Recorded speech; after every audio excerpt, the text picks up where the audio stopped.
बच्चों को दुआएं, बड़ों को सलाम। फ़िज़ा है मेरा नाम। You are watching morning with फ़िज़ा।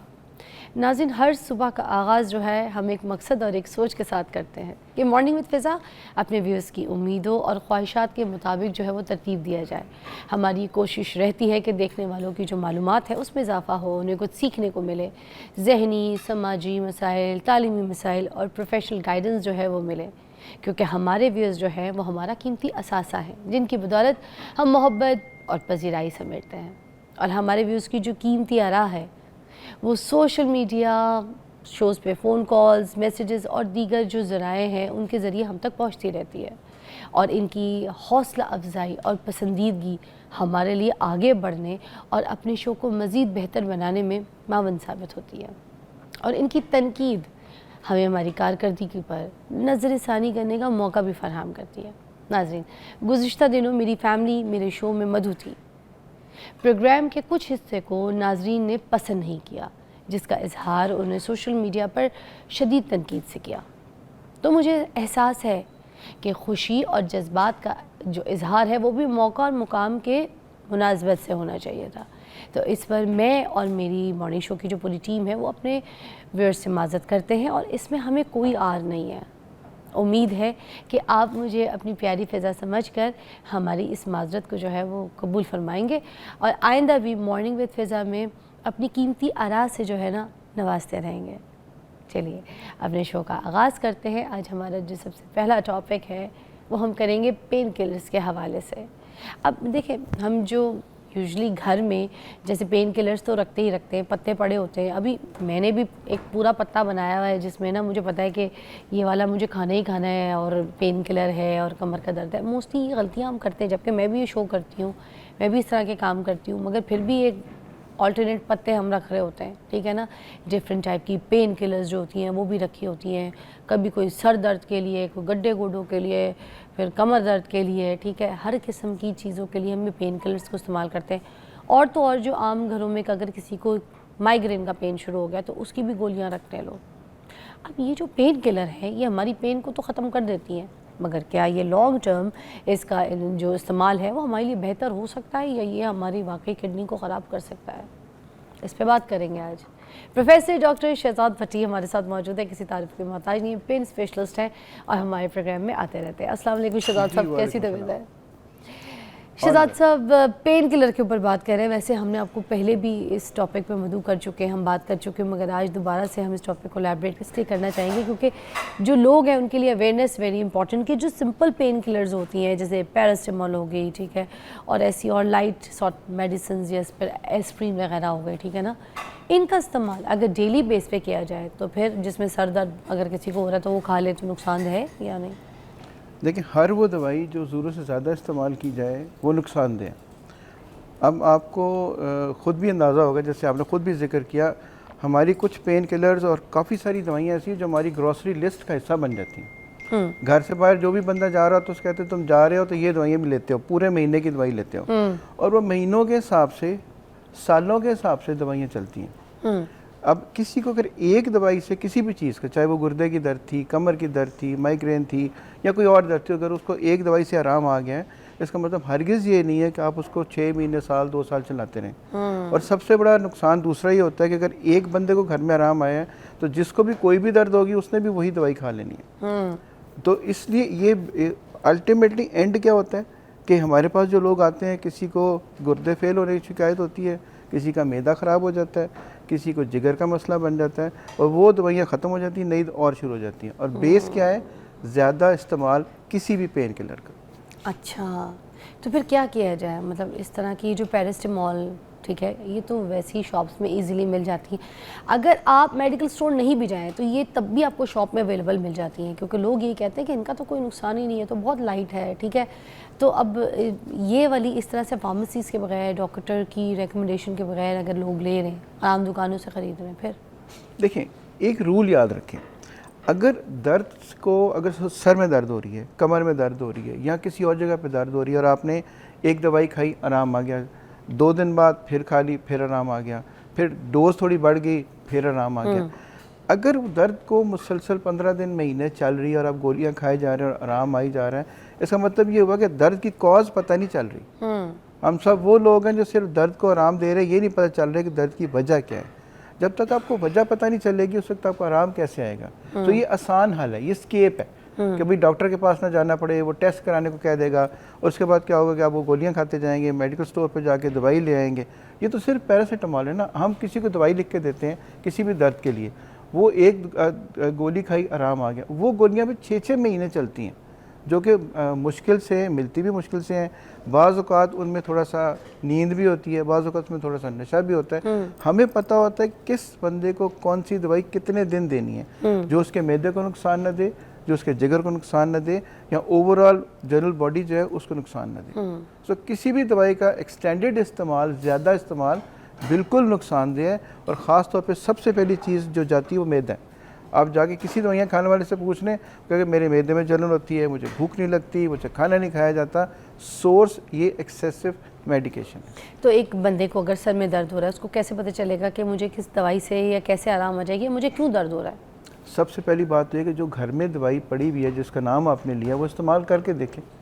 अगर एक दिन इजी हम लोगों ने अवेलेबल है, अच्छा, अगर एक दिन आराम आ गया ठीक है, 2 दिन आराम आ गया ठीक है। अगर दर्द मुसलसल 15 दिन हो ही जा रही है, दर्द बढ़ रही है और कंट्रोल में नहीं हो रही, पहले 1 गोलियां खानी पड़ती थी, फिर 1 गोली खाते थे, अब 2 हुई, फिर 4 हुई, फिर 6 हुई, इसका मतलब है कि कोई वजह है दर्द की। उस वजह को तलाश करें, किसी एक डॉक्टर के पास एक चक्कर लगाएं, आप ये सारी जो है गोलियां बंद हो जाएंगी। सिर्फ सोर्स पता लगेगा तो दर्द ठीक हो जाएगी। सो देयर इज़ एक टाइम सेट करें कि मैं हफ्ता खा के देखती हूँ, 15 दिन खा के देखती हूँ, मुझे आराम ना आया तो I should go to a doctor कि मैं जाके देखूँ वजह क्या है। अच्छा, सही है। अब ये जो पेन किलर्स ज़्यादा इस्तेमाल कर लेते लोग, ये बॉडी में कहाँ कहाँ जाती है और ऐसे कौन से नुकसानात पैदा करती है?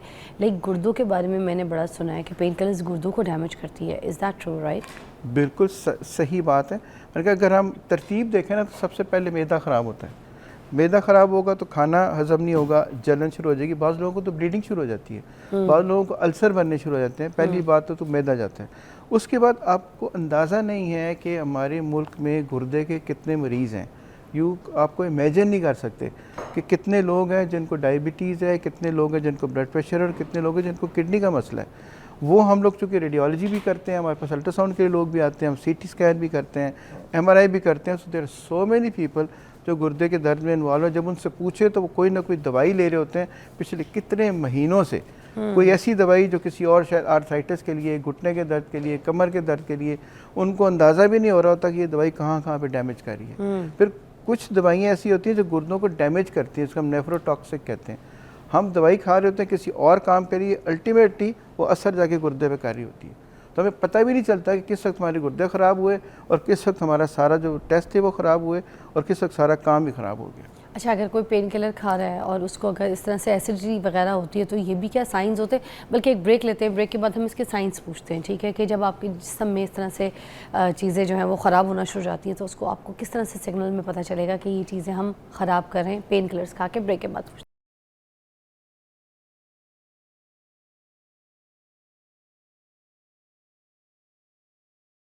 अच्छा डॉक्टर साहब, मुझे ये बताइएगा कि आपको सिग्नल्स मिल जाते हैं, पता चल जाता है कि ये जो गोलियां हैं, पेन किलर्स हैं, ये आपके जिस्म में जाके आपके पूरे ऑर्गन्स को जो है वो डैमेज कर रही है, और कौन कौन से जो हिस्से को कहाँ ख़राब कर रही है? जी बिल्कुल, अल्लाह की ज़ात आपको सिग्नल बताती रहती है, आपको अलार्म होते रहते हैं, हम परवाह नहीं करते। जैसे आप एक एसिडिटी की बात कर रहे थे, सबसे पहले मैदा खराब होता है। जी, खाना हजम नहीं हो रहा, जलन शुरू हो गई, अच्छा, खाने को दिल नहीं करता, भूख नहीं लगती। और कभी एक दफ़ा अपने टेस्ट तो करा के देखें, पता लगे भी जिगर भी ठीक तरीके से काम कर रहा है कि नहीं कर रहा, गुर्दे ठीक तरीके से काम नहीं कर रहे। हम सब, जिसमें मैं भी शामिल हूँ, आप भी शामिल हैं, बाज़ का टेस्ट इसलिए नहीं कराते कि कुछ निकल ही ना आए बीच में से, तो इसलिए वो रूटीन हाँ होता है, खौफ होता है ना जी कि ये ना हो कुछ निकल ही ना, लिहाजा कोई भी टेस्ट नहीं कराता। दूसरी चीज़, आपको अंदाज़ा नहीं है हमारे मुल्क में गुर्दे के अलावा जितनी जो डायबिटीज़ है वो कितनी ज़्यादा है, और उसमें इन दवाइयों का भी बहुत बड़ा रोल है कि ये पैंक्रियास के काम को भी इफ़ेक्ट करती हैं। यानी हमारे पास जितने लोग भी आते हैं जो अपने घरों में शुगर चेक करते हैं, बल्कि आपके इस शो के तौर से मैं ये भी मैसेज देना चाहूँगा कि जो लोग घरों में शुगर चेक करते हैं, प्लीज़ कुछ अर्से बाद, 2-3 महीने बाद, एक वो ब्लड का टेस्ट होता है जिसको HbA1c कहते हैं, जो 3 महीने की शुगर को बताता है, वो एक दफ़ा करा दिया करें। क्योंकि जो हमारे घर के ग्लूकोमीटर्स हैं वो बड़े डिसेप्टिव हैं, वो बाज़ औक़ात सही जो इन्फॉर्मेशन नहीं देते। हर 6 महीने में? हाँ, 3 महीने बाद कम अज़ कम। अच्छा। एक दफ़ा सिर्फ चेक कराने पता तो लगे कि आपकी शुगर पिछले 3 महीने में कितनी थी। और अगर शुगर ज़्यादा हो तो कोई दवाई, चाहे वो पेन किलर है या कोई और है, वो काम नहीं करेगी। ज़ख़म ठीक नहीं होगा, तबीयत ठीक नहीं होगी, सुस्ती थकावट चलती रहेगी, जिस्म में दर्दें होती रहेंगी।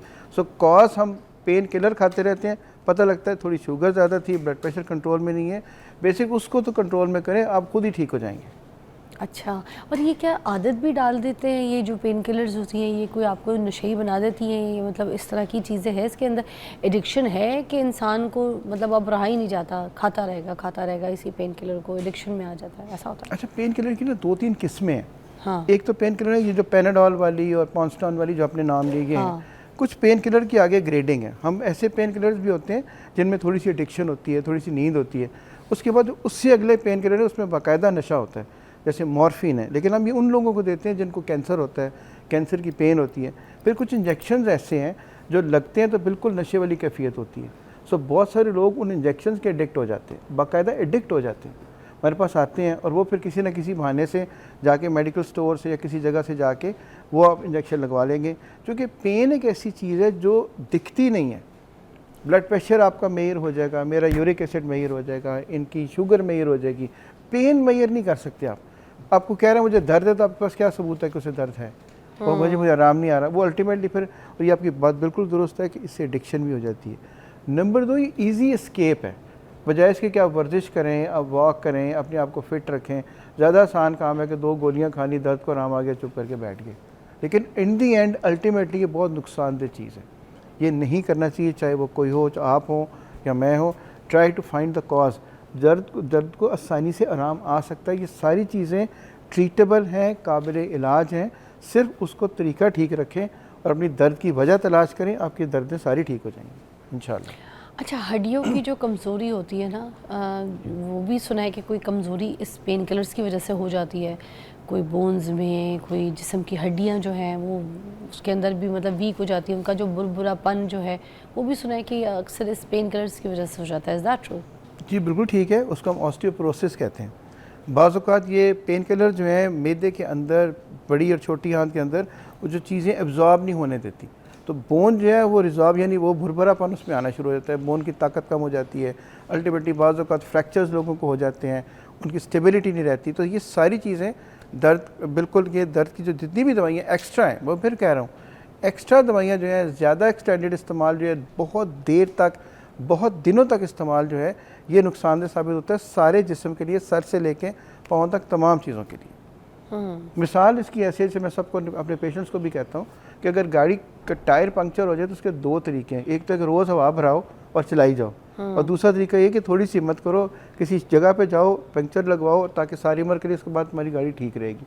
हम रोज़ हवा भरा रहे हैं, रोज़ दवाइयाँ खा रहे हैं, रोज़ गोलियाँ खा रहे हैं, वजह नहीं मालूम करते कि दर्द की वजह क्या है। अगर वजह पता चलेगी, एक दफ़ा इलाज करा लें, उसके बाद इससे जान छुड़ाएं और पेन किलर से दूर रहें। अच्छा, कुछ दवाइयाँ डॉक्टर भी कहते हैं कि अगर आपको ज़रूरत पड़े तो आप इस्तेमाल कीजिएगा, अगर आपको दर्द हो तो आपने इसको खानी है, मगर उसके बावजूद अगर प्रिस्क्रिप्शन में लिख दी गई है ना कि ये सुबह खानी है, शाम खानी है, सुबह खानी, शाम खानी, वो बंदा उठा के कहता है नहीं यार, कोई ये ना हो कि मुझे दर्द हो ही जाए, मैं खा ही लूँ।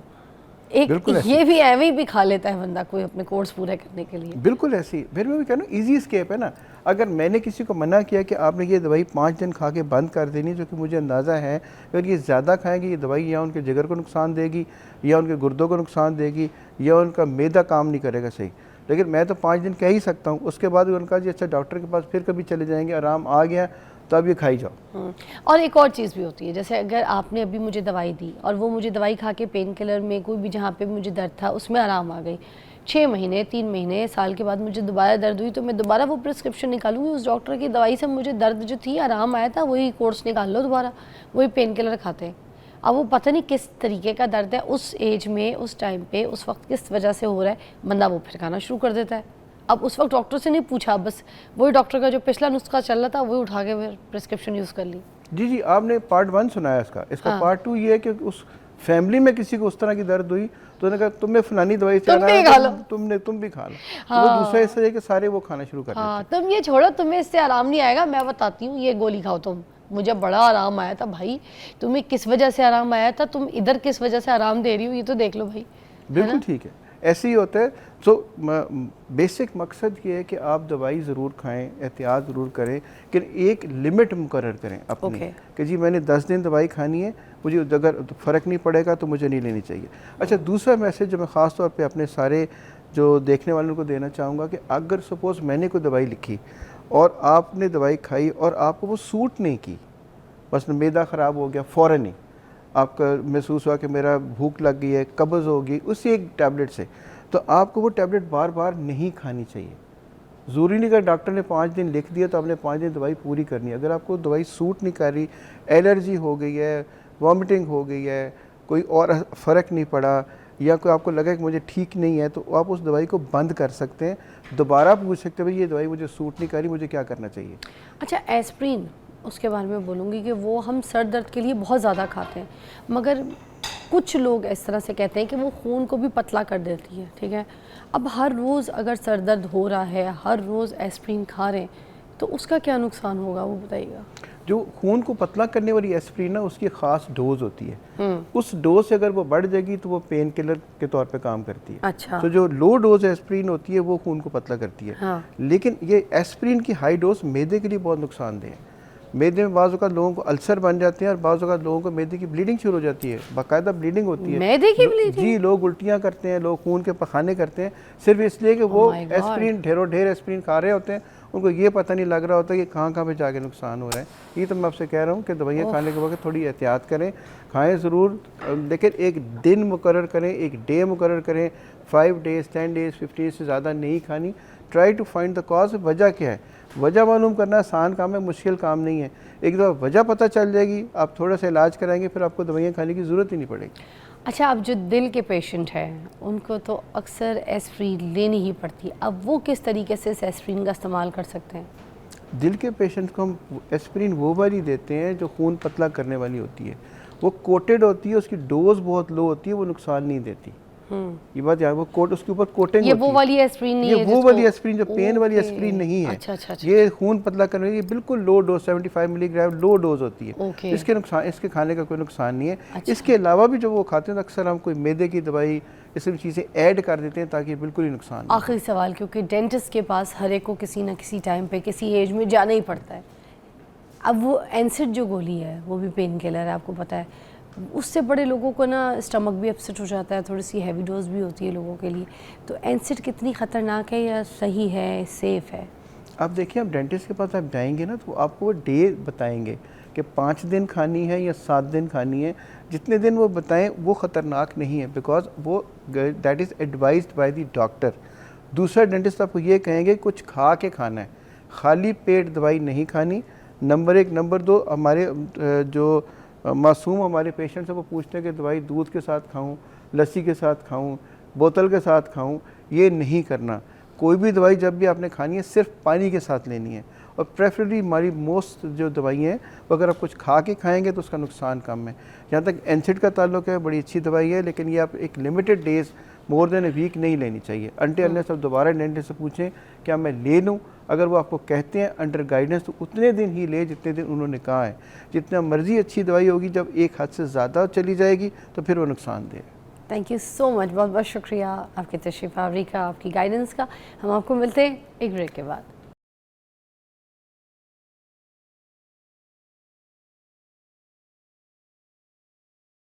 Welcome back, you watching morning with Fiza. नाज़रीन, अभी जिस टॉपिक पे हम बात करेंगे ना, उसमें मैं सबसे पहले ये कहना चाहूँगी कि जैसे भी गर्मियाँ आ गई हैं, ठीक है, ऑलमोस्ट अब पसीना जो है वो इरिटेट करेगा लोगों को। हर किसी ने कहीं जाना है, कोई ऑफिस का काम है, कोई बाहर बाज़ार है, बच्चों को पिक करना है, बच्चों को स्कूल भेजना है, ठीक है। तो ये जो बॉडी स्मेल है ना, ये आपको बहुत इरिटेट करती है, और तो और आपको इचिंग जिस्म में होना शुरू हो जाती है, आपकी सेंसिटिव स्किन हो जाती है, ठीक है, इरिटेट हो जाती है, पैची हो जाती है, और जो आपकी बॉडी है ना उसके अंदर वो फ्रेशनेस नहीं रहती, ठीक है, इंसान अच्छा लगता है, खुशबूदार, फ्रेश हो, ठीक है। आप सारा दिन नहाते रहते हैं इस वजह से कि अच्छे लगें, साफ़ सुथरे लगें, आपके कपड़ों में कोई आपके एंड्राम से कोई दाग ना आ जाए, ठीक है, और पसीने का दाग वो बहुत बुरा लगता है।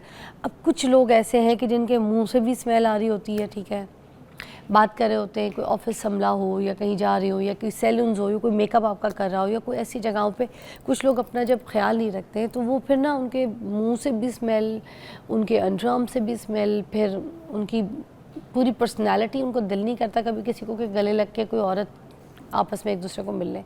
फिर ख़ास तौर पे वो ख़वातीन जो अबाया पहनती हैं, बुर्का पहनती हैं, तो उनका जो ख़ास तौर पे सिल्क का मटेरियल होता है, ये मैंने कई बार कई जगहों पे बोला कि जो ख़ास तौर पे जो मेरी बहन पर्दा करती हैं उस बात का ख्याल रखें कि जो आप मटेरियल लेते हैं जिसमें आप अबाया बना रही हैं उसमें आर पार होनी चाहिए हवा। ऐसा ना हो कि उस कपड़े में, इस मटेरियल में से हवा पास ना हो।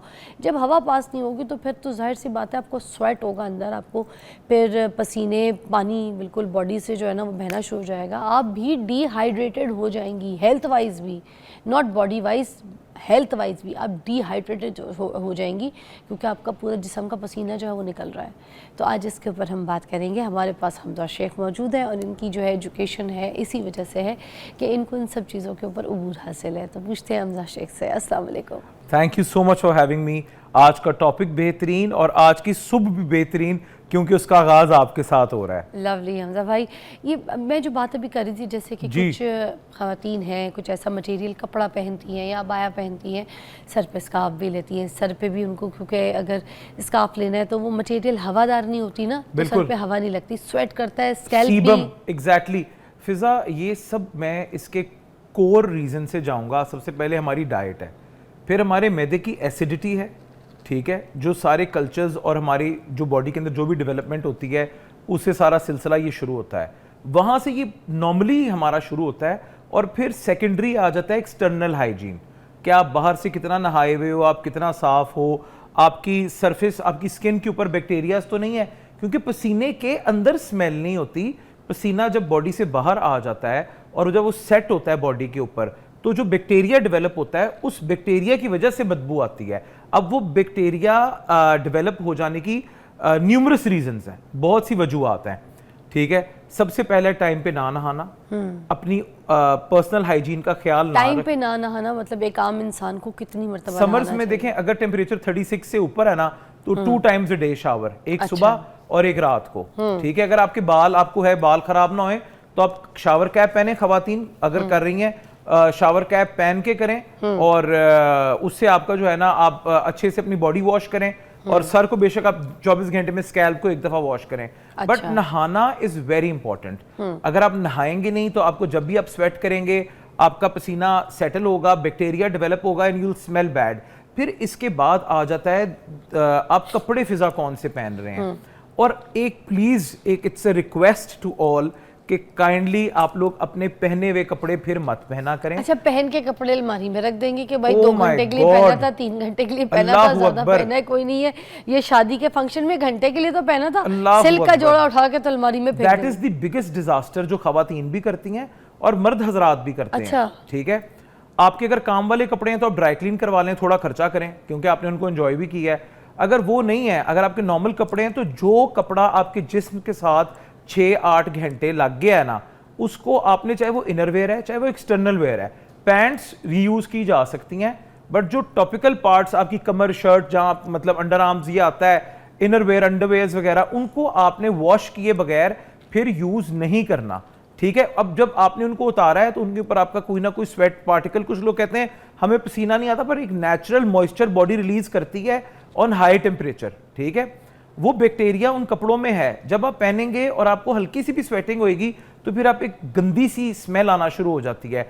नॉर्मली बहुत से लोगों में से आती है। उसकी one of the main reasons होता है कि रीयूज ऑफ क्लोथ्स। पसीना आया, खुश्क हुआ, पसीना आया, पसीना खुश्क हुआ, तो वो उसकी वजह से बैक्टीरिया डेवलप होता है जिसकी वजह से बैड ओडोर जनरेट होता है, क्योंकि हमारे स्वेट के अंदर निमकियात होती हैं और दूसरी अज्जा भी पाए जाते हैं, ठीक है, जो बॉडी में से एक्सक्रीट होते हैं।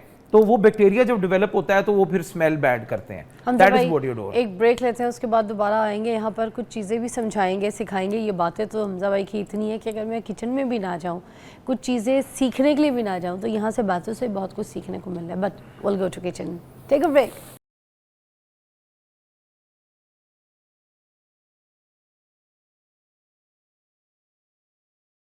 Okay, welcome back. और मैं यहाँ पर आ चुकी हूँ हमजा भाई के साथ, और कुछ चीज़ें जो है वो बताने लगे हैं, अब टोटके वगैरह, है ना? अच्छा जी, हम टोटकों पे आने से पहले एक चीज मैं दिखाना चाहता हूँ सबको, क्योंकि देखें बांटने से बढ़ता है। ठीक है, ये मेरे हाथ में है स्वेट पैड्स। ठीक है, नॉर्मली कुछ लोगों को कम स्वेटिंग होती है, कुछ लोगों को एक्सेस स्वेटिंग होती है। एक्सेस स्वेटिंग का मतलब होता है कि आपको हाइपरहाइड्रोसिस है। तो आप प्लीज लोगों को अपना पसीना दिखा के एम्बेरस होने से ज्यादा बेहतर है कि ये आप अंडरआर्म्स में इनको ऐसे लगा लें। इनकी एक साइड पे ग्लू होती है और आपके कपड़े भी बच जाएंगे और आप में से बैड स्मेल भी नहीं आएगी। ये हम शूट्स वगैरह में इस्तेमाल किया करते थे जब आउटडोर शूट्स करते थे, रिकॉर्डिंग करते थे, क्योंकि अच्छा नहीं लगता ना, स्वेट स्टेन अच्छा नहीं लगता। अच्छा जी, सबसे पहले हम एक शुरू करेंगे क्विक ब्राइटनिंग और डिओडराइजिंग स्क्रब के साथ। अच्छा, ठीक है, ये देखें, ये इसके लिए हमारे 4 अज्जा रिक्वायर्ड है हमें, जिसमें हमें चाहिए लेमन, शुगर, कॉफी और बेकिंग सोडा। अच्छा, बाइकार्बोनेट। बेकिंग सोडा जो है वो बिल्ट को खत्म करता है। ठीक है, आपने देखा होगा कि अक्सर लोगों के अंडरआर्म्स में क्रीजिंग होती है और डार्क होते हैं। ठीक है ना, ये वो कहते हैं जी रेजर यूज करने की वजह से वो डेड स्किन रिएक्ट करती है और ये मसला आ जाता है। ठीक है, अच्छा, तो उसमें क्या आप करेंगे कि आप अपने इसके ऊपर लेंगे एक चुटकी बेकिंग सोडा, शुगर और ब्लैक कॉफी। अच्छा, नींबू पे? हाँ जी, नींबू पे। और आपने फिर इसको अच्छे से ये अच्छे से, ये देखें, आपने इसको स्क्रब कर लेना है। ये हमारी बड़ी प्यारी बहन है नईमा आपा, उनके स्टाइल में अब मैं हाथ पे करके ना, ये देखें आपने ये जब अब ये देखें, आपने देखा इसमें झाग भी बनी है। मेरी तो आंखें वो महंगी घड़ी पे जा रही है। घड़ी छुपा लेते हैं।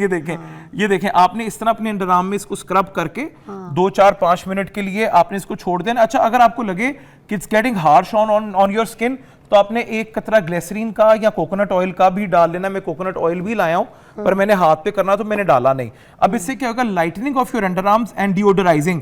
बेकिंग सोडा बिल्ट को खत्म करेगा। ये आपने किस प्रेशर से किया? ऐसे ज्यादा तो नहीं हो रहा? हाँ, नहीं, कुछ भी नहीं, कर भी सकते हैं। हाँ जी, बिल्कुल।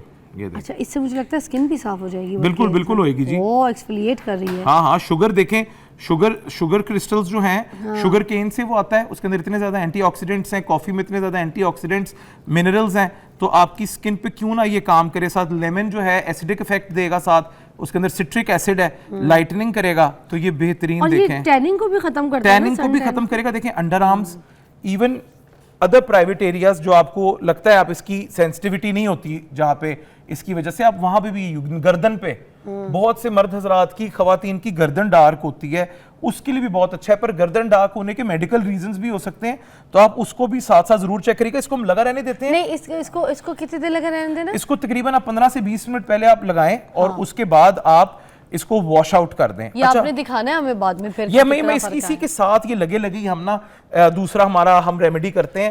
ठीक है, दूसरी रेमेडी के अंदर हमारा जाएगा फिटकरी। ठीक है, फिटकरी हम कहते हैं, लो इससे क्या होगा, आप करके तो देखें क्या कमाल की चीज है। फिटकरी के अंदर हम डालेंगे गुलाब का अर्क। ठीक है, फिटकरी को आपने चूल्हे पे पहले पिघलाया? कुछ नहीं, कुछ भी नहीं। ठीक है, उसके सारी प्रॉपर्टीज चेंज हो जाती हैं पकाने से। जी। फिटकरी में क्या क्या करना है? ये देखें, और थोड़ा few drops of lemon, okay, and a little bit of baking soda, just a pinch. Okay, ठीक है, ये न्यूट्रलाइज करता है, बिल्ट को खत्म करता है। ठीक है, और yes, if you have very dry skin, तो आप फिर इसमें ऐड करेंगे a little bit of coconut oil. ठीक है, मॉइस्चराइज करने के लिए। अब ये आपने रख लेना है एक बॉटल के अंदर, और आपने ये अपने अंडरआर्म्स में नहाने के बाद, अच्छे से अंडरआर्म्स ड्राई करने के बाद आपने ये अप्लाई करना है। आप जब ये अप्लाई करेंगे तो 2 से 3 दिन के अंदर अंदर, स्पेशली रात सोने से पहले जरूर करें।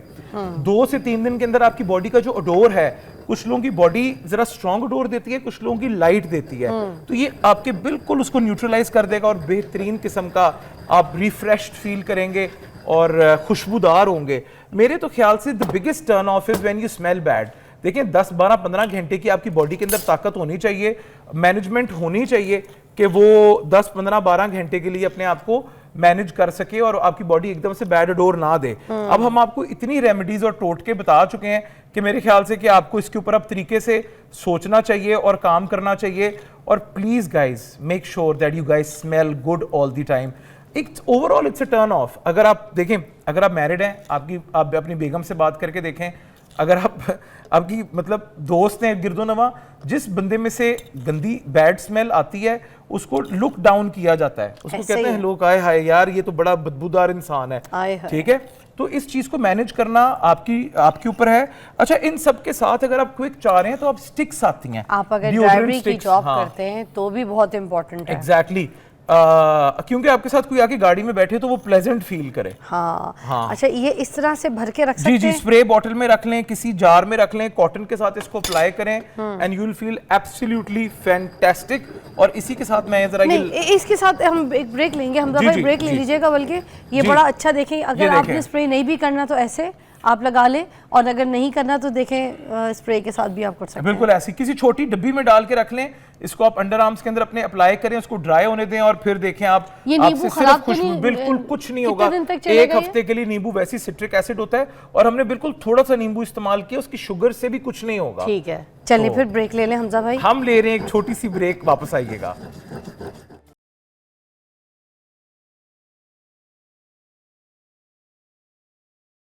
ओके, जबरदस्त, वी आर बैक नाउ। और हम क्या बनाने लगे अब? अच्छा जी, अब हम बनाने लगे brightening mask for all body parts. ये ब्राइटनिंग मास्क है हमारा, आप ये अंडर आर्म्स में, प्राइवेट पार्ट्स में, चेहरे पे हर जगह अप्लाई कर सकते हैं, गर्दन पे, हर जगह पे। ड्राई स्किन वाले, नॉर्मल स्किन वाले, एग्जैक्टली ये पहले देखें मास्क की तरह अप्लाई होगा, फिर स्क्रब की तरह ही उतरेगा। तो आप ये देखें इसके अंदर कितनी जबरदस्त प्रॉपर्टीज है। क्या है? ठीक है जी, सबसे पहले हम इसके लिए लेंगे खसखस 1 टीस्पून, ठीक है। चेहरे के लिए खसखस एग्जैक्टली स्क्रब की प्रॉपर्टीज डालेगी। अच्छा। आप उसको मैं आपको बताता हूँ ना कैसे हम यूज करेंगे। हम लेंगे खसखस, हल्दी, एंटीसेप्टिक, एंटीबैक्टीरियल, इसके अंदर हम डालेंगे थोड़ी सी शुगर, ठीक है, लाइक अ टेबल स्पून, ठीक है। इसके अंदर हम बेसन डाल रहे हैं। ये ऑयली स्किन और ड्राई स्किन वाले दोनों यूज कर सकते हैं, उसका मैं आपको तरीका बता देता हूँ। बेसन इसको बॉडी देगा, चिकपी फ्लावर, ठीक है, और दही भी है। एग्जैक्टली। अच्छा जी, टमाटरों के अंदर हमारे लाइकोपीन होता है, सही है, और वो लाइटनिंग भी करता है और ओवरऑल भी बहुत ही बेहतरीन चीज है। 1 टमाटर का जूस, वाह, और थोड़ा सा कोकोनट ऑयल। अच्छा, कोकोनट ऑयल इसकी हार्शनेस को रोकने के लिए है, ठीक है। ये स्क्रब भी बन रहा है ना? एग्जैक्टली, ठीक है जी। अच्छा। इसी के अंदर आप फिटकरी भी ऐड कर सकते हैं अगर आप चाहें तो और थोड़ा सा लेमन जूस। अच्छा। और थोड़ा सा बेकिंग सोडा। बेकिंग सोडा बार बार हम इसलिए यूज कर रहे हैं क्योंकि वो बिल्ट को, जो डार्क स्किन का बिल्ट होता है ना, उसको वो काटता है। अच्छा, ठीक है। अब ये देखें आपका ये कितना बेहतरीन हमारा स्क्रब हाइब्रिड मास्क बन गया। बेकिंग सोडा, हल्दी, टमाटोस, बेसन। जी बिल्कुल, मैंने कहा एक दफा पढ़ लें, कोई गलती ना हो जाए, ठीक है जी। ये देखें आप देखें ये थोड़ा सा बबल करना शुरू हो गया बेकिंग सोडा की वजह से। ये इस तरह बिल्ट को रोकता है। हम ये वाले मास्क तो मैंने कभी भी कहीं ना सुने ना देखे आज से पहले। ये देखें ना, आप रिसर्च एंड डेवलपमेंट करके हम रेमेडीज लाएंगे तो फिर वो ऐसे। इस हाथ पे देखें हमने वो कॉफी का लगाया था, तो ये देखें ये ब्राइट हो गया है, ये वाला पार्ट, ये देखें, ठीक है, जबकि आप ऑलरेडी। हाँ। अच्छा, अब इसको आप नेक पे भी अप्लाई कर सकते हैं, अंडर आर्म्स पे भी अप्लाई कर सकते हैं। अब ये आपने इसको छोड़ देना है। हमजा भाई ये थोड़ा सा आपकी शर्ट पे ना लग जाए, हल्दी का दाग है, तो शर्ट जाया हो जाएगी। इसको अनमोल है ना, वो आपको छोड़ेगी नहीं। हाँ। और मेरी बहन फिर कपड़े धोएगी बेचारी, दाग निकालती रहेगी। हाँ, अब सही है, बिल्कुल। ये देखें आपने इसको जी ऐसे ही छोड़ देना है और उसके बाद जो है ना आप देखें कि कैसा जबरदस्त इसका रिजल्ट आएगा। और इसी के साथ फिजा अब देखें मैं बताता हूँ क्या होएगा। ये हमने जब इसको हम ड्राई करने, या ड्राई हो जाएगा ना, तो उसके बाद आपने हल्का सा हाथ में पानी लेना है। अच्छा। ठीक है, और उसके बाद आप इसको स्क्रब करके उतारेंगे। अच्छा, हम अभी नहीं मल रहे, अभी नहीं मल रहे, फैला देना है, हाँ, मुंह पे हो, हाथों पे हो, पैरों पे हो, और बिल्कुल छोड़ देना, ड्राई होने देना है। ठीक है। उसके बाद जब ये ड्राई हो जाएगा, तो ड्राई होने के बाद हम इसको हल्का सा हाथ में पानी लेंगे, वो जो हमने खसखस और चीनी डाली है, उसके साथ हम इसको स्क्रब करते हुए उतारेंगे। अच्छा। जब हम इसको स्क्रब करते हुए उतारेंगे तो आप चिट्टे गोरे खूबसूरत गुलाबी लाल लाल कैसे इसकी ये देखें, ऐसे ये देखें, जब ड्राई हो जाएगा ना, तो हम इसको ऐसे स्क्रब करेंगे। मैं भी करूँ थोड़ा सा स्क्रब, आप लगाएं, पे निशान लग जाएगा। अच्छा जी, मैं भी करूंगी। मुझे ये नकल्स पे, इवन हाथों पे, पैरों पे भी ये स्क्रब बहुत अच्छा है। नकल्स को ब्राइटन करने के लिए। ये देखें। ओके। अच्छा, ये जो आपने ये डाला है ना सोडा, हाँ, बेकिंग, ये क्या काम करेगा? ये साफ करता है ये देखें, स्किन ये को? बाइकार्बोनेट है। ये जो बिल्ट अप होता है ना स्किन के ऊपर, डेड स्किन को, और उस लेमन के साथ ये रिएक्ट करता है और उसके बाद उसको उतारने में हेल्प करता है। अच्छा, हम आपको जितनी भी रेमेडीज बताते हैं उसका एक बहुत जरूरी एक मैं आपको बात बताता चलूं कि आप पहले पैच टेस्ट जरूर करें अपनी स्किन पे। Patch test is very important. ये ना हो कि आप वैसे ही लगा लें और फिर बाद में रैश हो जाए, आपकी स्किन को कोई चीज सूट ना करे और आप कहें यार ये तो इन्होंने हमें फंसा दिया। ऐसा नेचुरल चीजों के साथ नहीं होता, पर कुछ लोगों की स्किन बहुत सेंसिटिव होती है, तो आप पैच टेस्ट जरूर करें पहले। अच्छा, ये देखें, ये लड़कों के लिए भी इवन आपको पता है, तो लड़के भी इतने कॉन्शियस हो गए हैं कि हम जरा लड़के बहुत पहले से कॉन्शियस थे। चिट्टे गोरे खूबसूरत साफ सुथरे, चिट्टा is not the criteria, hygienic साफ सुथरा।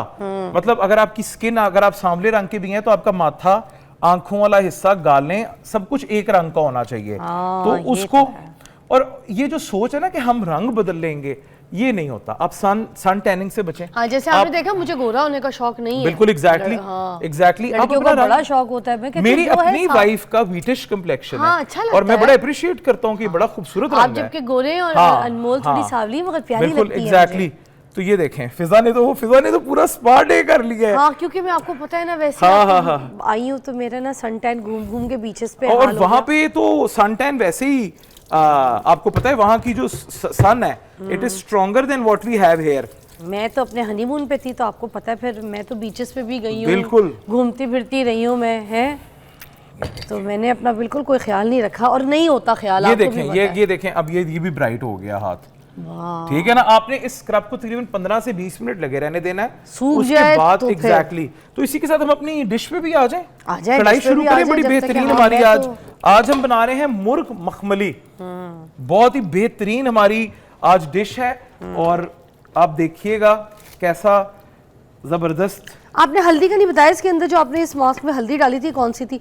अच्छा, ये तो मैं आज पूरी जो है ना, ये घर पे फलाल को भी करने वाली हूँ। हाँ जी।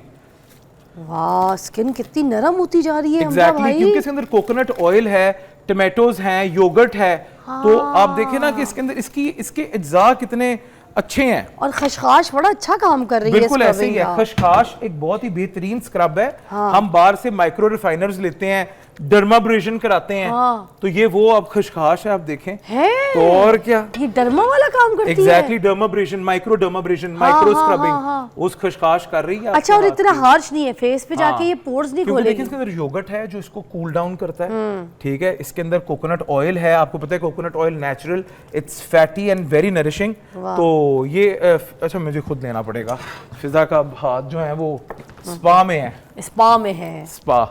और आप देखिए, कोई मैंने इतनी अच्छी आ रही है, और मैंने कोई ऐसी फिजा चीज नहीं बताई जिससे हम कहें जी ये मिलनी नहीं है, या ये बड़ा जी बहुत कीमती है। ये आज से मेरा फेवरेट जो हो गया ये मास्क, मैं आपको बता दूं, इतना नरम मुलायम, ऐसे जैसे कोरियन की हम क्रीम्स नहीं लेते, बिल्कुल ऐसे ही।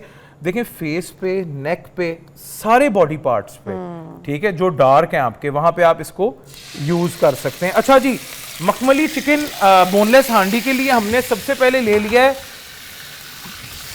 2 प्याज का बॉइल्ड ब्लेंडेड पेस्ट। ठीक है, ओके। अच्छा, ये बड़ी डिफरेंट हांडी है, ये फिलर हांडी नहीं है कि बस हम बना रहे हैं। ये बहुत खुश जायका और मजेदार और सिग्नेचर मसालों के साथ बनी हुई ब्लेंड्स के साथ, तो इसको आपने अच्छे से फॉलो करना है। और आप देखिएगा, आपके देखते देखते आपके सामने फिजा ये मुकम्मल हो जाएगी। कितनी देर में मतलब बन जाती है? 8-10 मिनट में, अगर आपकी सारी प्रेप कंप्लीट है और आपके चूल्हे की आग ठीक है। अच्छा। आपने हाई फ्लेम पे कुकिंग करनी है। मगर आप इसको बोनलेस बना रहे हैं ना? अगर हम बोन के साथ बना रहे हैं तो फिर थोड़ा सा आपको चिकन को पकाना पड़ेगा, बाकी रेसिपी सेम रहेगी। अच्छा, कुछ लोग जैसे ऐसे बॉईल करके इसको ग्राइंड कर लेते हैं, तो मैं मोस्टली जब मैं पकाती हूँ ना, तो मैं पहले पानी डालती हूँ, प्याज डालती हूँ काट के, जब वो बॉईल हो जाती है तो फिर उसके बाद उसमें तेल डालती हूँ। अच्छा, वो कोरमा वगैरह के लिए अच्छा रहता है। अच्छा, ठीक है, पर अगर आप बॉईल करके इसको करेंगे ना ग्राइंड, तो ये वेलवेटी सिल्की आपकी ग्रेवी बनेगी, जिस तरह रेस्टोरेंट स्टाइल होती है, तो वो बनेगी इसके अच्छा साथ। इसलिए फिर ग्राइंड कर लिया करें। एग्जैक्टली, ठीक है। तो ये देखें, जैसे जैसे इसका मॉइस्चर हमारा इसका रिलीज होता जाएगा, इसके साथ ही हम इसमें डालेंगे जिंजर 1 टेबल स्पून। ओके, ठीक है, अच्छा, अब जब से हमने टोटके बताना शुरू किए हैं ना, तो मेरा दिल करता है मैं खाने की भी साथ साथ बताऊं कि जिंजर इज एंटी इन्फ्लेमेटरी, आपके लिए बहुत अच्छा है। हाँ ना, आप बताया जरूर करें। इस्तेमाल हाँ। करें। जिंजर को बस आपने हल्का सुनहरा करना है, आपने उसको बहुत ज्यादा नहीं पकाना। अच्छा, हाँ, क्यों, क्या होता है? फिर उसकी सारी ऑयल्स और प्रॉपर्टीज जब जल गई तो बस फिर खत्म, फिर जिंजर अच्छा। जिंजर थोड़ी रहा। ये देखें, इसके अंदर हम डालेंगे तकरीबन 3 पाव के करीब चिकन ब्रेस्ट। अच्छा, कुछ लोगों के खाने में कड़वा कड़वा टेस्ट आता है, वो भी शायद इस वजह से कि प्याज को ज्यादा ब्राउन कर लेते हैं, प्याज को ज्यादा ब्राउन करते हैं, अदरक ज्यादा पका लेते हैं मैं ब्राउन बताता हूं, करके। उसमें एक one of the main reasons है कि मसाला जात जब अच्छी जगह से ना सोर्स किए हो ना, गरम मसाला या जीरा, कोई केमिकल इन्वॉल्व हो बीच में, ठीक है, प्रिजर्वेशन के लिए स्प्रेस किए होते हैं। अच्छा। लाल मिर्च पाउडर में स्पेशली। हाँ। तो वो जो है ना, तब मसला होता है। अच्छा, मैं लाल मिर्च के मुतल्लिक एक बहुत इंपॉर्टेंट बात बताना चाहता हूँ कि आप तो हमेशा होल लें और खुद पिसवाएं। अगर आप होल नहीं ले पा रहे और आपको कन्वीनियंटली पाउडर लेना है, तो आप लाल मिर्च का पाउडर ऑयल के अंदर आप 2 टेबलस्पून ऑयल लें, उसके अंदर आप जो है ना 1/4 टीस्पून लाल मिर्च का पाउडर डालें। अगर वो इकट्ठा हो रहा है ना, तो इसका मतलब है इसके अंदर मिलावट है। अच्छा। नारियल का नहीं, लकड़ी का बूरा और इस तरह की बहुत सी चीजें जो आपकी सेहत के लिए नहीं अच्छी, वो है। ठीक है, तो आप उसको फौरन डिस्कार्ड कर दें। ठीक है, हम जब एक ब्रेक लीजिएगा, मैं हाथ धो लूं, फिर मैं भी हम ले रहे हैं एक ब्रेक, फिजा धो रही हैं हाथ, जल्दी से वापस आए।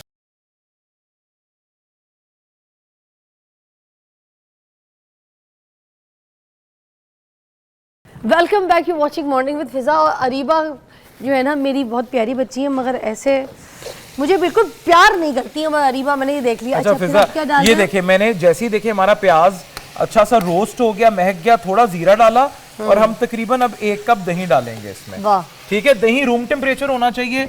अगर दही आपका रूम टेम्परेचर नहीं होगा और आपने फ्रिज से निकाला होगा तो डालते ही फट जाएगा। ठीक है। अच्छा। हाँ, ये मैं टेम्पर्ड दही होना चाहिए। अच्छा, तो फ्रिज से निकाल के हम थोड़ी देर 10 मिनट 5 मिनट रख लें बाहर। बिल्कुल ऐसे ही है। अब देखें, अब इसमें हम डाल रहे हैं हमारा स्पेशल मसाला, जिसके अंदर हमारा जा रहा है सूखा धनिया, नारियल का बरादा, तिल, एक बड़ी इलायची, एक छोटी इलायची, ठीक है, और साथ चंद लाल मिर्चें। ठीक है। अच्छा, मैं अपने हाथ भी दिखाना चाह रही थी कि देखें मेरे हाथ, और इतना डिफरेंस आया है, दिख रहा है यहाँ पे, ये हाथ का डिफरेंस दिख रहा है, इतना ज्यादा डिफरेंस आया है हाथ का। देखिए ना, पूरी रिसर्च करके नरम मुलायम, ये देखें हाथ सारे, इसमें और इसमें कितना फर्क है हाथों में। वाकई ये देखें मेरे फेस से भी ज्यादा साफ हो गए, बहुत फर्क आया है। तो आप नरम मलाई। और ये अगर आप देखें हफ्ते में 2 दफा करेंगे और महीने में 8 दफा, और कोई इसके नुकसानात नहीं है, तो आप देखिएगा कैसे जबरदस्त तरीके से। टमाटर आपकी सन टैन को ठीक करता है, बेसन आपको वैसे स्किन के एक्नीज को दूर करता है, आपके ब्लैक हेड्स हटाता है, वाइट हेड्स हटाता है। फिर उसके अलावा बेकिंग सोडा, वो भी स्किन वाइटनिंग के लिए काम होता है। फिर oil, everything is so good. मेरा तो ये बेस्ट मास्क हो गया आज। ये हमने नमक डाला है इसके अंदर।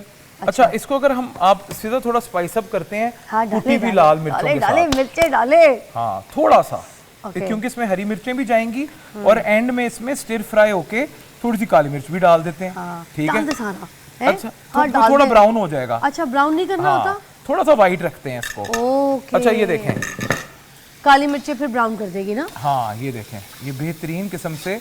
अब एक तरफ ये हमारा पकता जाएगा और दूसरी तरफ जो है ना, हम अपनी सब्जियां स्टिर फ्राई कर लेंगे। फिजा, आपने मुझे हेल्प, बिल्कुल एग्जैक्टली, ये मुझे चाहिए होगा, थैंक यू सो मच। और साथ मुझे जी एंड पे इसमें क्रीम भी जाएगी। अच्छा, ऑयल हमारा कहाँ गया? ये रहा ऑयल, ये रहा। ये देखें कितनी अच्छी खुशबू आना शुरू हो गई है अब। क्या बात है, चिकन की।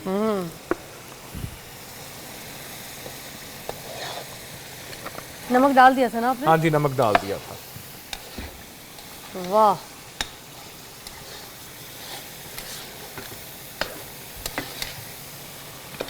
अच्छा, अब जब बोन नहीं है तो फिर बहुत जल्दी पक जाएगा चिकन, है ना? पक गया है, पक गया है, पक गया है।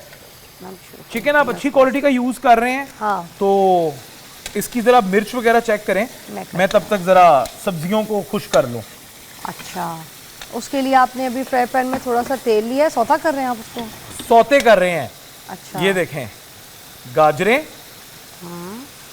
ये जैसी थोड़ी सी टेंडर हो जाएंगी तो इसके अंदर हम प्याज, शिमला मिर्च डालेंगे, जीरा, नमक, काली मिर्च, और इसकी टॉपिंग कर देंगे इसके साथ।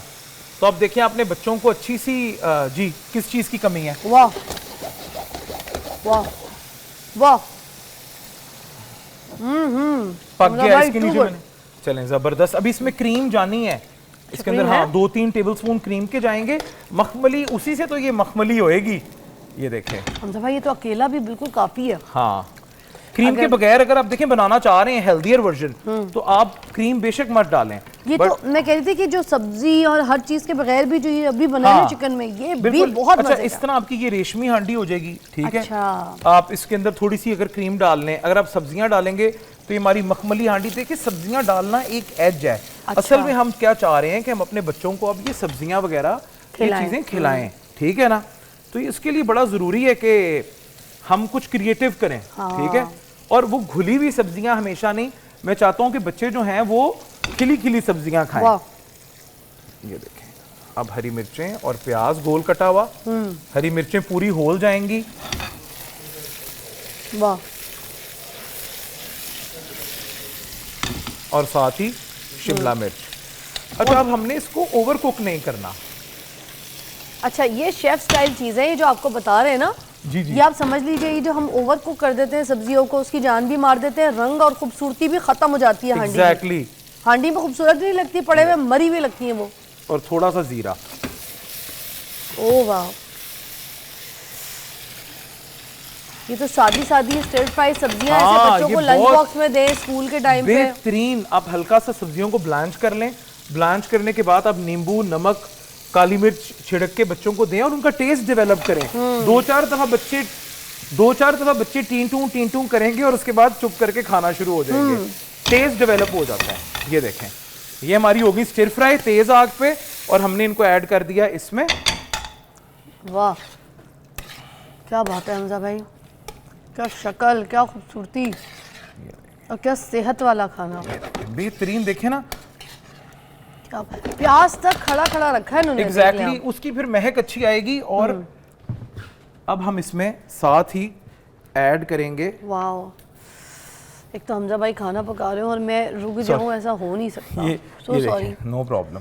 ये साथ हम इसमें ऐड करेंगे, आग को हल्का करके या बंद करके। क्रीम क्या काम करेगी? क्रीम इसको रिच करेगी, थोड़ा सा रेस्टोरेंट स्टाइल टेस्ट देगी, मखमली करेगी, मखमली जैसे हाथ मखमली की है। हाँ, ये देखिए हमजा भाई, टू गुड। ये हमारा बेहतरीन सा मुर्ग मखमली तैयार है। देखिए, आप इस तरह की हांडियों के लिए बाहर जाके कितने पैसे देते हैं? बहुत मजे की आप कितने पैसे देते हैं? आप जी एक छोटी सी इतनी सी हांडी रख देते हैं आपकी 2-2.5 हज़ार की। से बेहतर है कि आप 1000 रुपए के अंदर अंदर घर में इतनी बनाएं कि लोग खुल के खा सके, हाथ रोक के ना खाएं। नहीं, मुझे तो मजा आ गया। हाँ, ये 6 से 8 लोगों की सर्विंग है ये। वाह हमजा भाई, छा गए आप। मजा आया ना आपको? सेहत वाली हांडी, और ये हर कोई खा सकता है। Exactly. बच्चे, बड़े, बूढ़े। और मिर्च भी मुनासिब है, और उसके अंदर सब्जियां भी हैं, प्रोटीन भी है, हर चीज है। वाह फिजा जी, बता। अच्छा, मुझे बताएं कि अब आपके हाथों में किसी किस्म की चुभन या कुछ इस तरह का? नहीं, और क्योंकि अभी आपने मास्क उतार के मॉइस्चराइजर नहीं लगाया, क्योंकि इसके अंदर कोकोनट ऑयल था, तो आपके हाथ नरम महसूस हो रहे हैं आपको? बिल्कुल, किसी चीज की जरूरत नहीं है। एग्जैक्टली, बिल्कुल। ये स्पा वाला मास्क है। देखें, नेचुरल चीजों, आप देखें बैक टू नेचर। आप नेचुरोपैथी का एक अपना ही मजा है। अगर इसका जी वाली लाइन है, बैक अच्छा, बैक टू, वाह भाई वाह। नहीं मापा, ये लाइन आपके लिए, ठीक है ना। तो नेचुरोपैथी का अपना ही मजा है। अगर आप अपनी चीजें, जो नेचुरल चीजें इस्तेमाल करके अगर उनसे अपने आप को फायदा आप पहुंचा सकते हो, तो व्हाई नॉट। क्या बात है हमजा भाई, बहुत बोलते रहे, मैं चाहती हूँ आप मैं बोलता रहूं और फिजा एंजॉय करती रहे। देखिए, पता है मैं अच्छा काम क्यों कर पा रहा हूँ फिजा के शो पे? फिजा के शो पे मैं इसलिए अच्छा काम, इसको साइलेंट कर, साइलेंट अलार्म लगाया था आपने? ओके, अच्छा, वो ऊपर कर दें, स्लाइड ऊपर कर दूं। ये लाइव शो की खूबसूरती है। अच्छा, खूबसूरती है, और ये कभी कभी इस तरह के भंड हो जाते हैं। तो एनीवेज, तो हमने ब्रेक पे जाने हैं, मगर आप उनको थैंक यू खुद आप कह दे जरा, जब तक मैं खाना एंजॉय। अच्छा, मैं फिजा के शो पे अच्छे तरीके से काम इसलिए कर पा रहा हूँ। Fiza, she is an incredible person, team is absolutely amazing. Ali भाई, इमरान और दूसरे अली भाई, तो बहुत मजा आ रहा है। तो बस ब्रेक लें, हम जा रहे हैं ब्रेक पे। इसके बाद फिजा आपको मिलेंगी और शो को कंटिन्यू करेंगी। Let's take a break. Thank you so much for having me.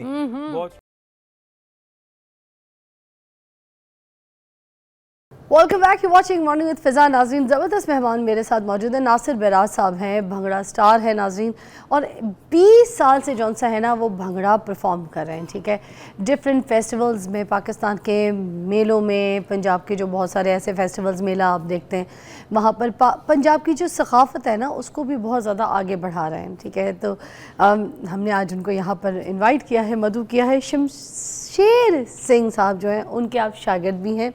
ठीक है, और तारिक ताकू जो है उनके घर पे भी ये उनके शागिर्द बने थे। जी, कैसी तबीयत है? जी बिल्कुल ठीक। बहुत बहुत शुक्रिया आपके टाइम का, तशरीफ़ आवरी का। शुक्रिया आपका भी है 24 का, जो सिंगरों को अच्छे तरीके से प्रमोट कर रहे हैं। अरे वाह, क्या बात है जी। ये आपके अंदर कैसे शौक़ पैदा हुआ कि मैंने भंगड़ा करना है, भंगड़ा कल्चर को आगे लेके जाना है और सीखना भी है इसको प्रॉपरली, ये कैसे शौक़ पैदा हुआ? साडे मुल्क दे विच जिहड़ा ना परेशानियां दा जिहड़ा ना गमे जफीर है, हाँ, ते उन्हां परेशानियां नूं दूर करने वास्ते जिहड़ा ना मेरे दिल दे विच आया कि मैं दलेर मेहंदी साहब दे अपने उस्ताद दे भंगड़े वगैरह सुनदा सां कि मैं भंगड़ा सिखां, सीख के ते खुद भी खुश रवां ते आवाम नूं खुश करां। हुण जदों तक मैं जनाब शुरू रहना 2.5 घंटे 2 घंटे भंगड़ा करना ते किसी नूं कोई बिजली दा बिल याद नहीं रहिंदा, किसी नूं जनाब कोई महंगाई दा एहसास नहीं हुंदा जनाब। जिन्नी देर मेरे नाल कोई रहिंदे ने प्रोग्राम दे विच, कंसर्ट दे विच, ते ओह खुश रहंदे ने जनाब। क्या बात है, तो लोगों को खुश करते हैं ना। जी हाँ, वाह। तो खुशी बांटने के लिए फिर आपने ये भंगड़ा जो है स्पेशली सीखा, जी हाँ। और ये ताकू साहब के घर पे भी रह के? ये मेरी वहाँ पर मुलाकात हुई थी क्योंकि मेरे उस्ताद शमशेर सिंह दलेर मेहंदी के भी जो भाई हैं बड़े और उनके भी उस्ताद हैं, हाँ, वो आए हुए थे, उनके साथ फिर मैंने रस्म पूरी अदा की है वहाँ पर। अच्छा, बीजी ड्रेस डिजाइनर भी वो वहाँ जो पर तो पूरा उसमें कोई शिगिर्द की। पूरी रस्म भी की, पूरी रस्म पैसे की। शैसे भी दिए उनको उसके? जी, पैसे भी दिए कोई उनको? हाँ जी, सब कुछ आपको पता है रस्म में क्या हाँ, कुछ वो होता रस्म है। में कितने कोई नकद पैसे देने पड़े आपको? असल में वो नहीं, असल में नहीं ना, मुँह असल से तो में नहीं हमें मांगते नकद हैं। भी बताएं कितने पैसे दिए आपने? उस्ताद मांगते तो नहीं है, हाँ। लेकिन उनका जो फॉर्मेलिटी वो पूरी करनी पड़ती है रस्म की। हाँ, और जब तो बाजे आपको के कैसे ऊपर- पता चला फॉर्मेलिटीज के कितने पैसे दिए फिर आपने? मेरा उस टाइम लग गया था तकरीबन को 3 लाख रुपए लग गया। 3 लाख रुपए। या। फिर ताकि उसमें इसलिए मिठाई अलग, चीजें अलग, तोहफे अलग, वो हर अलग, चीज़। वो चीजें क्योंकि अलग। आर्टिफिशियल मैं बनना नहीं चाह रहा था, हाँ। शिगिर्द आर्टिफिशियल, अच्छा। यानी कि हवा में, हाँ। वो नहीं होना चाहना था क्या, इसलिए कि दुनिया को पता लगे कि वाकई भई ये तस्वीरों में भी अब भी मेरे उस्ताद दलेर मेहंदी साहब से बात होती रहती है व्हाट्सएप के ऊपर ना, हाँ। बात करते तो जब आप दलेर मेहंदी साहब को कॉल करते हैं तो सबसे पहले उनको आप क्या कहते हैं? तुड़क तुड़क दुन तुड़क तुड़क दुन तुड़क तुड़क दुन ताना ना। वो खुद ही देखते हैं कि बहुत अच्छा ही नाम है, करता रहता है, अच्छा प्रोग्राम करता है, कहते मैं और फोन करते ही वो आपको बोलते होंगे, ढोल ना तू मेरे नाल बोल चल प्यार वाली बोली। बहुत अच्छा है, साडे दिल ते छुरियां चलाइयां, हाँ। ਸਾਨੂੰ ਕੱਟੇ ਵਾਂਗ हाय ਕਸਾਈਆਂ हाय। ਤੇ ਲੈ ਕੇ ਸਾਡਾ ਦਿਲ ਕੱਢ आए ਕੇ हाय, ਉਹ ਲੈ ਕੇ साढ़े ਸਾਡਾ दिल ਦਿਲ ਕੱਢ ते, के साढ़े दिल ते, आए हाय, साढ़े दिल ते छुरी। क्या बात है जी दलेर मेहंदी साहब की। तो आज हमें क्या यहाँ पे दिखा रहे हैं, क्या परफॉर्म करके दिखाएंगे? आज आपको सुना देते हैं भंगड़ा। आहा, एक तो जुगनी है मेरे पास, वाह, और एक आरफ लोहार की जुगनी है, और एक जुगनी है इलियास घुम्मन साहब, चौधरी इलियास घुम्मन है, वो जो हाँ। बैन अल-अक़वामी शोहरत याफ्ता वाह शायर वाह, हैं। क्या बात है, उनसे मुख्तलिफ जो जुगनी है ना वो लिखाई और वो अच्छा। इनाम मैंने गाई। क्या बात है। ज़बरदस्त किस्म की। आ जाए जी, फिर आ जाए मैदान में, ये प्लेटफॉर्म आपका है और वो जुगनी हम आपसे सुनते हैं जी।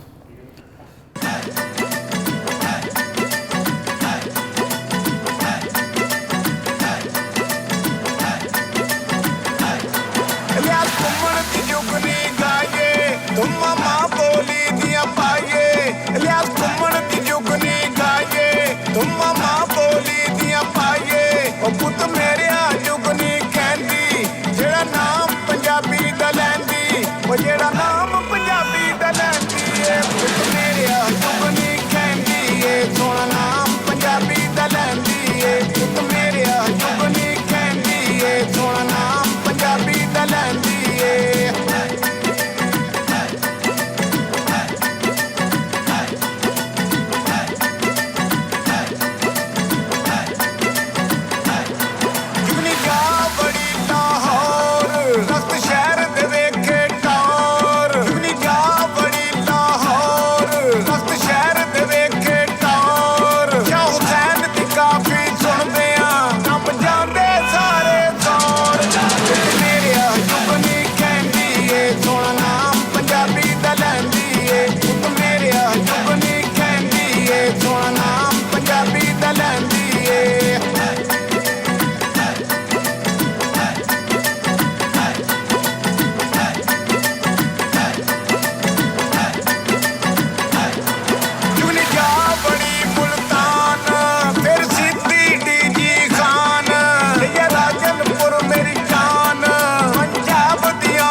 ओके जी, welcome back to watching morning with Fiza. और हमारे मेहमान हमारे साथ मौजूद हैं और कितनी ज़बरदस्त जो बिराज साहब हैं वो कितने अच्छे तरीके से हमें यहाँ पे परफॉर्म करके दिखा रहे थे जुगनी।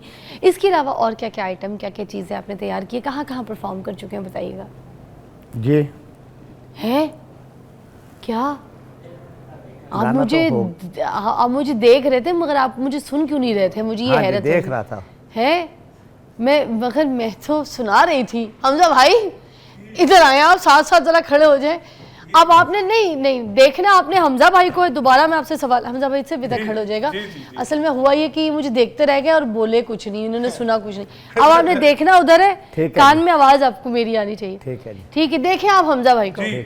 हाँ, आपने मुझे बताना है आपने और कहाँ कहाँ परफॉर्म किया है। मैंने परफॉर्म बहुत जगह किया है। दुबई दे विच सब तो ज्यादा परफॉर्म दुबई च किया है। हाँ, सब तो ज्यादा दुबई च परफॉर्म किया है। बाकी अपने मुल्क दे विच बहुत किया मैंने। अच्छा, आज बैठ जाए हमजा भाई, अभी मैं आपको एक परफॉर्मेंस भी इनकी जरा तड़के वाली परफॉर्मेंस जैसे आप खानों में लगाते हैं तड़का, है ना। हाँ, आपका माइक नहीं लगा हुआ अफसोस, मगर खैर चलिए फिर अब तड़के वाली कौन सी परफॉर्मेंस हो सकेगी जो आप जरा हमजा भाई को भी दिखाते हैं। अभी कौन सी परफॉर्मेंस सुनानी है आपको? हाँ, नेक्स्ट अभी मैं लाइफ में आपको सुनाना चाह रहा हूँ। मरियम नवाज का एक शेर है। हाँ। वो अगर आप इजाजत दें तो, क्योंकि वो उन्होंने काम बहुत किया है बड़ी। हाँ, वो कर रही हैं, बहुत अच्छा काम कर रही हैं। हाँ, तो वो एक शेर सुना देता हूँ आपको ना। हर पासे दिसे हरियालीए मरियम नवाज भागा वालीए। हर पासे दिसे हरियालीए मरियम नवाज भागा वालीए। खेड़े नसीबां दा सोचे गरीबां दा।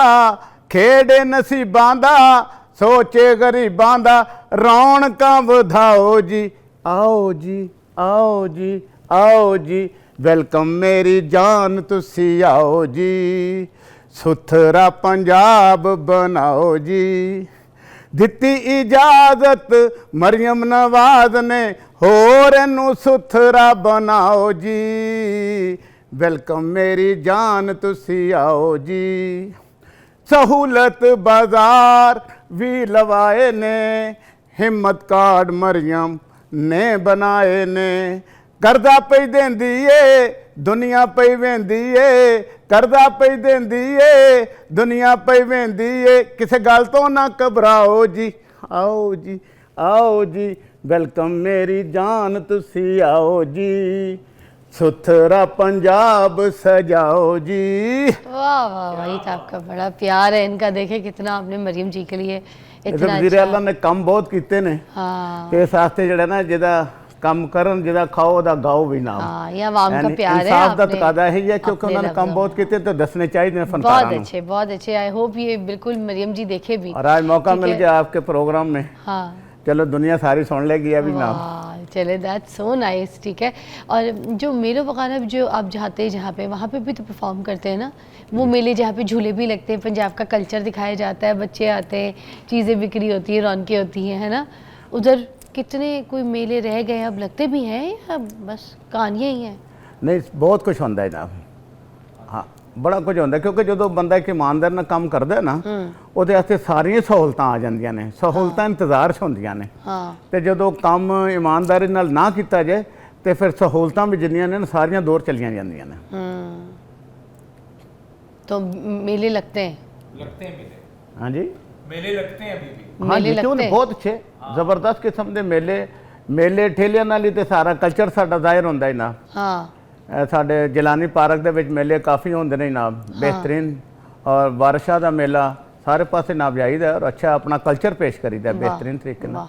अच्छा लगता है ना। बहुत शुक्रिया आपकी तशरीफ़ आवरी का।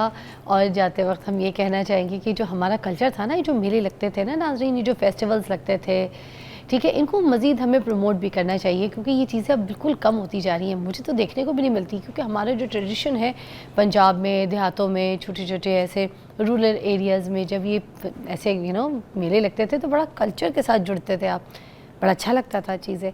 अब हम सबको ये कहना चाह रहे हैं कि जो उसी कल्चर को हम चाहेंगे कि अब जो लोग हैं वो देख रहे हैं उसको प्रमोट करें और इसको उजागर रखें। बहुत शुक्रिया हमजा भाई आपका। Thank you for coming again, thank you for coming again, और थैंक यू सो मच। बहुत बहुत शुक्रिया। शुक्रिया जी आपका बहुत शुक्रिया प्रोग्राम में बुलाने का। अल्लाह हाफिज़।